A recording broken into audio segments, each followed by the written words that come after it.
Jared here with CarBuzz.com, and today Toyota has flown me out to the Texas Motor Speedway so that I could drive two of their latest vehicles. Right here in white, in this nice Stormtrooper-esque color, we have the 2020 Camry TRD, and over here we have Darth Vader's car, the 2020 Avalon TRD. Now, what has Toyota done to create these cars? Well, they've taken the V6 versions of both cars, that same 301 horsepower V6 that I've been loving in both of these cars, and they've now given it suspension upgrades on both cars. So you get better wheels, better suspension, and you do get a catback exhaust, which is going to sound great when we go ahead and get these out on the road. But before we do, be sure to click the link in the description below to get the best deals on the 2020 Camry and 2020 Avalon. We're going to start with the Camry out on the road. All right, so now I am driving the Camry TRD. We're on a little autocross circuit here, which will give me a chance to explore the handling of this vehicle just a little bit. Toyota hasn't added any power to this car. It's still a 3.5-liter V6 engine, 301 horsepower, 267 foot-pounds of torque, which is very, very healthy numbers. Now, what they have done is they've given us larger brakes up front. Instead of a one-piston, we have a two-piston caliper, which is pretty nice. We have stiffer suspension. We've got a catback exhaust, which sounds really good. So they've calibrated the springs. It's 6 inches lower than a normal Camry. They've tuned the shock absorbers, and they've given it active cornering assist. So when I go through one of these really tight corners here, it'll brake the inside wheel for me to help pull me around just a little bit more. Now, the Camry is already a barn-burning car. This is a really quick car as it sits, but this just gives you a little bit more confidence to go through the corners. It doesn't feel amazingly different from a normal Camry, but if you're gonna autocross it like this, yeah, when I toss it through the turn here, yeah, you definitely feel that it stays flat a lot more. Now, I'm gonna get in the Avalon after this, but I feel like this one is just a little bit more cohesive as a package with the TRD. So I'm gonna go ahead and put it in sport mode. We've already got the traction control turned off. And when I go ahead and give it a lot of throttle here, it's gonna hold gear for me, because you really just wanna be in second gear through a turn like this, and it's gonna hold it. The problem is with the Avalon, it just kept upshifting into third for me, and it feels like a much bigger car, whereas this thing is light. This thing is agile. I'm getting through the turns very easily. Even in sport mode, the steering is pretty light. You might want it to be a little heavier, but just remember, this is not like a Subaru WRX competitor. This is just a Camry with a little bit more of a sporty flavor, but luckily they've started off with a car that is pretty fun to drive in its own right, so you're really not gonna feel like you're in like an old man car. I mean, we've got a big spoiler out back. It might not sound super loud in here, but I'm gonna go ahead and floor it. On the outside, this catback exhaust sounds really, really good. So I think that this is my favorite of the two, but we're gonna go ahead now and get the Avalon. We're gonna go for a little road drive outside of the Speedway in the Avalon, and I'm gonna talk about how that one compares to the Camry. All right, so now that I've shown you throughout the Camry, we're hopped in the Avalon TRD, which is a little bit different in terms of how it drives. We still have the same 3.5-liter V6 engine, 301 horsepower, 267 foot-pounds of torque, 8-speed automatic, tying that all together. Nothing crazy there.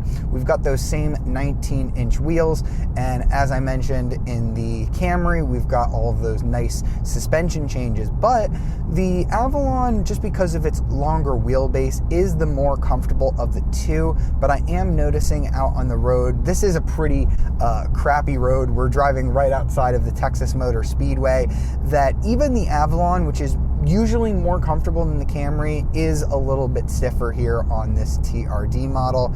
And we also had a chance to autocross these two, and in the Camry I noticed that it was holding gears a little bit longer, and in the Avalon I really wanted it to hold second gear, and it just would not. It kept shifting up into third. That's because like all Avalons and Camrys, these don't have true manual modes. If I go ahead and tip it over into S mode, I can can control it via the paddles here, but it's not a true manual mode. If I put it in 4, that just means it will only go up to 4. It doesn't mean that it will hold in 4. So I really wish Toyota would have maybe made a change. I don't know if maybe it's not possible with this transmission to make that change, but driving this Avalon, it just makes me wish that I was in the touring trim that I tested for a week. I just thought it was a lot more comfortable.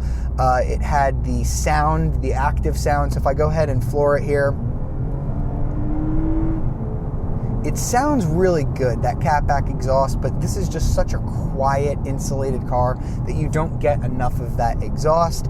In the touring trim, which doesn't have a catback exhaust, you get a little bit of fake sound being pumped through, and that might sound disingenuous to you, but it does mean you can hear it better from the inside. So if I was choosing which Avalon I wanted to buy, it probably would not be this TRD trim. I think I would still go with the touring. Now let's go ahead and check out the rear styling of both cars and see what the trunk space is like.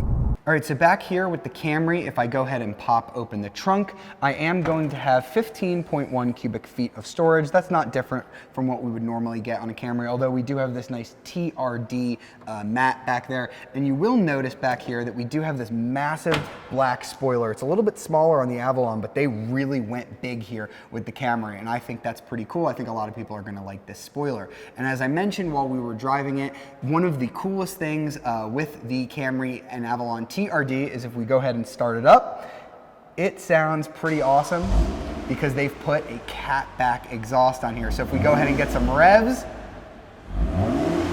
yeah. Trust me, you can't hear it so much inside the cabin, but from back here at full throttle, this exhaust sounds really good. All right, so back here, they've gone a little bit more sedate with the Avalon TRD. As I saw on the Camry, you don't have that raised spoiler, you have more of a flush one here, although it is a little bit more aggressive than you would get on a standard Avalon. Overall, I think the Avalon is the much prettier car from the back. I like this taillight design that sort of wraps around, and they've blacked out the word Avalon on the TRD model. You also get this cool TRD badge to let you know that this is a TRD Avalon, and of course, you do get that catback exhaust with those awesome chrome tips. And if I go ahead and open up the trunk, we do have a little over 16 cubic feet back here, which is bigger than the Camry, which only has about 15.1. So if you're looking for the more practical vehicle, it's going to be the Avalon. And before we go, let's go ahead and price out our 2020 Camry TRD and 2020 Avalon TRD. So with the Camry, they've actually decided to go with a little bit lower content than what you would get in the highest trim Camry. It is based on the V6 model, but you're only going to pay $31,040 for the TRD, meaning it is nowhere near the most expensive Camry money can buy. Same with the Avalon, although that does have a little bit more bells and whistles inside. So you're going to pay $42,300. And I think with the price spread between the two, it just reemphasizes the point that the Camry TRD is the one of the two that I'd rather have. And if I was going to be getting an Avalon, it is the touring trim that I would prefer. All right, so time to sum up our time with the 2020 Camry TRD and 2020 Avalon TRD. Now, when we're just talking about these two cars in general, it is the Avalon that I have preferred. I think the Avalon is the bigger car. It's a little bit more comfortable. I think it looks a lot more svelte, and you do get more room in the back seat and the trunk. But when we're talking about these two TRD models, I think it is the Camry that has come out on top for me as the one I would purchase. It's a lot less expensive based on the content that Toyota has given you with this TRD model, and I think the smaller, lighter Camry is just a little bit more fun in this TRD application. So if you are looking to get one of these TRD models, it is the Camry that I recommend. On the Avalon side, I still prefer the touring trim. I just love those touring wheels, and I love having the ventilated seats and the adaptive suspension, and I want my Avalon to just be comfortable so that I can cruise. So I think the Camry is just more suited to the TRD treatment. And if you like this video and you'd like to see more, be sure to subscribe to the CarBuzz YouTube channel and download our apps on iOS and Android to keep up with the latest and greatest in automotive news and to see more reviews just like this one. And be sure to hit the notification bell to be alerted of our latest videos. Hope you've enjoyed this video. See you next time.